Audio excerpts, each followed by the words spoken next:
if people don't get your offering, they just don't understand it, too complex, too long-winded, just too hard for people to get the point, then this is how you can do it instantly. And that's not clickbait. This is how you can get somebody to understand what you're up to instantly. The catch is we need to think about something that would match. So I want you to meet something called equivalence.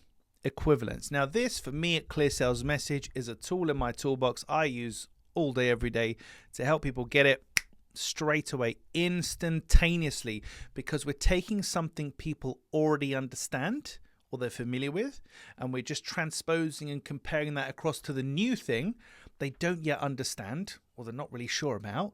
And that's so we can shortcut the understanding kind of bridge, as it were, and they will get it instantly. The challenge is finding the right thing. So here's a cracking example, and this is one I've used all the time, but they've actually used this in a BBC article, which is interesting because it was a real business. Sadly, I don't think the business actually survived, unfortunately, but it's a great example of equivalence. So if I said, I'm starting a new business and it's like the Uber of haircuts, what would you imagine? You would imagine there's an app where you can call somebody, they'll come to you with a van with a barber chair in it and cut your hair. It's like Uber, but for haircuts. So it's like Facebook, but for dog owners. It's like playing chess, but with fruit or whatever, random example. But it's like this, but it's kind of that. That's equivalence. So what you need to think about is, what is your buyer familiar with? What do they understand very well? And what about that is close to what you're up to? So what is your offering actually like?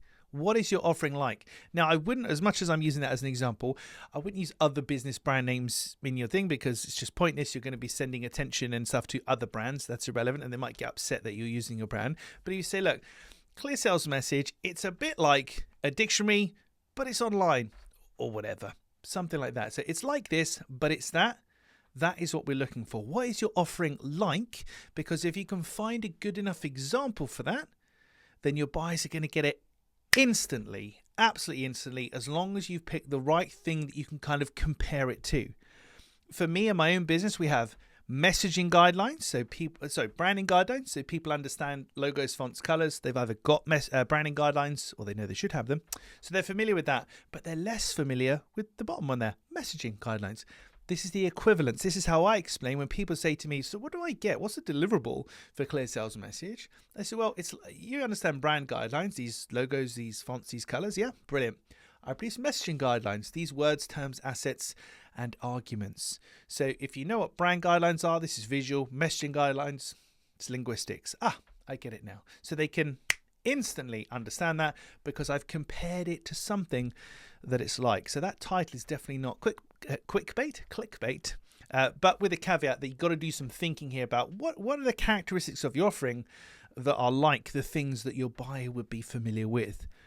The final piece of this puzzle is something called belief equivalence or decision equivalence. So there's a prime example of a life insurance salesman in America. He sold the most life insurance in a given time period. It's on the internet. You can Google about it. It's there. It's a real story. I was like, wow, how did this person just outsell everybody and do really, really well? He did it with belief equivalence, a really, really simple story. And it's simple, and I'll explain to you now. Very simple to understand, but getting there in the first place, that's the magic bit for him. Once he nailed that, he was home free. So he was selling life insurance or life assurance, and this is what he would say to the people he was talking to.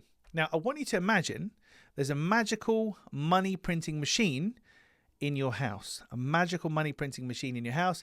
Every week, every month, every year, it spits out money. If you had a magical money machine in your house, would you want to protect it and insure it, or would you want to just leave it there and anything can happen to it?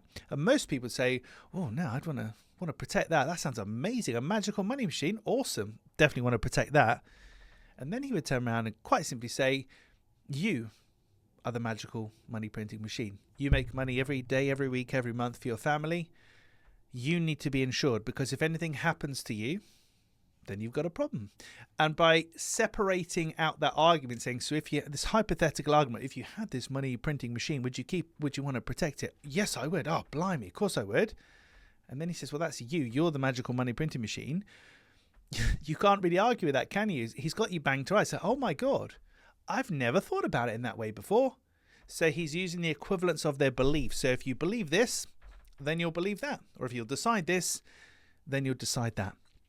So when it comes to getting people to instantly, and I do mean instantly, understand your offering, get it, make sense, however complex or difficult it is, we need to do our homework and think about what is in the world of our buyer that they're really familiar with, or how would they behave and decide in this example here.